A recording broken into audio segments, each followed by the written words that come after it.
జంతువుల్లో కూడా సాటి జంతువుకు ఆపదొచ్చేస్తే ఆదుకోవడానికి చూస్తాయండి. కానీ ఇక్కడేంటండి బాబు, ఓ మనిషి రోడ్డు మీద పడిపోతే ప్రాణం ఉందో లేదో కూడా తెలదండి. పాపం వాళ్ళ ఆవిడేమో రోడ్డు మీద వెళ్తున్న వాళ్ళందరినీ హెల్ప్ చేయాలంటూ ఏడుతూ అడుగుతూ ఉందండి. కానీ అదేంటో కానీ ఒక్కరు కూడా ఆగలేదండి పాపం. మనుషులు మరీ అన్యాయంగా తయారయ్యారమ్మాయి.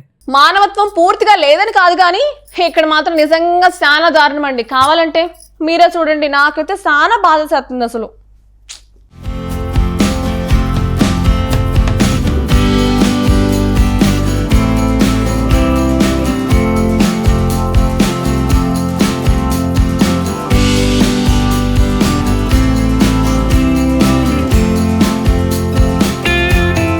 మానవత్వం చూపించే వీడియోలు చాలానే చూశాం, కానీ అస్సలు మానవత్వం పూర్తిగా మంటగలిసిన వీడియో ఇప్పుడు మీరు చూస్తున్నారు. ఓ వ్యక్తికి తెల్లవారుజామున చెస్ట్ పెయిన్ వచ్చింది. దీంతో భార్యతో కలిసి బైక్పై హాస్పిటల్కు వెళ్లాడు. మంచి సౌకర్యాలు ఉన్న పెద్ద ఆసుపత్రికి వెళ్లాలని అక్కడి వైద్యులు సూచించారు. దాంతో వారు వేరే ఆసుపత్రికి బైక్పై వెళ్లారు.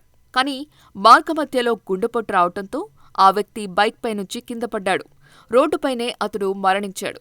సహాయం కోసం రోడ్డుపైన వెళ్తున్న చాలా మందిని అతడి భార్య ప్రాధేయపడినప్పటికీ ఎవ్వరూ పట్టించుకోలేదు. కర్ణాటక రాజధాని బెంగళూరులో ఈ ఘటన జరిగింది. బనశంకరి ప్రాంతంలో 34 ఏళ్ల వెంకటరమణన్ నివసిస్తున్నాడు. తెల్లవారుజామున 3:30 గంటల సమయంలో ఇంట్లో అతడికి చెస్ట్లో పెయిన్ వచ్చింది. తీవ్ర అనారోగ్యానికి గురై వాంతులు చేసుకున్నాడు. దాంతో తన భార్యతో కలిసి బైక్పై సమీపంలోని ఓ ప్రైవేట్ ఆసుపత్రికి వెళ్లాడు. అక్కడ డాక్టర్లు అందుబాటులో లేరు. అక్కడి నుంచి సమీపంలోని మరో ప్రైవేట్ ఆసుపత్రికి వారు వెళ్లారు. అక్కడి సిబ్బంది ఈసీజీ పరీక్ష చేయగా వెంకటరమణన్కు లైటుగా గుండెపోటు వచ్చినట్టు తేలింది. కాకపోతే అక్కడ ఎలాంటి ప్రాథమిక చికిత్స అందించలేదు.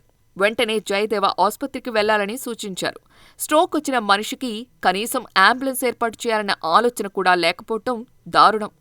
చేసేది లేక భార్యాభర్తలు బైక్పైనే ఆ ఆసుపత్రికి బయలుదేరారు. మార్గమధ్యలో ఓ వంతెన సమీపంలో వెంకటరమణన్కు మళ్లీ తీవ్రమైన ఛాతీ నొప్పి వచ్చింది. దీంతో బైక్పై కంట్రోల్ తప్పింది. ప్రమాదం జరిగింది. బైక్పై నుంచి రోడ్డుపై పడిపోయాడు. ఇది చూసి భార్య ఆందోళన చెందింది. రోడ్డుపై వెళ్తున్న చాలా మందిని సాయం కోసం వేడుకుంది. కానీ ఎవ్వరూ పట్టించుకోలేదు. రోడ్డుపై పడిన వెంకటరమణన్ గుండెపోటుతో మరణించాడు. అతనికి 5 ఏళ్ల కుమారుడు, 7.5 కుమార్తె ఉన్నది. వెంకటరమణన్ కళ్లను భార్య దానం చేస్తుంది. మరోపక్క వెంకటరమణన్ చనిపోయాడని తెలిసినా అతడి తల్లికి కూడా గుండెపోటు వచ్చింది. ఆమెను వెంటనే హాస్పిటల్కు తరలించగా కోలుకుంది. మొత్తం 6 సంతానంలో 5 పిల్లలు వివిధ దశల్లో చనిపోయారు. చివరి సంతానమైన వెంకటరమణన్ కూడా మరణించడాన్ని అతడి తల్లి తట్టుకోలేకపోయింది. కాగా భర్తను కాపాడుకోవటానికి భార్య చేతులు జోడించి రోడ్డుపై రిక్వెస్ట్ చేస్తున్న వీడియో ప్రతి ఒక్కరి గుండెలను పిండేస్తోంది.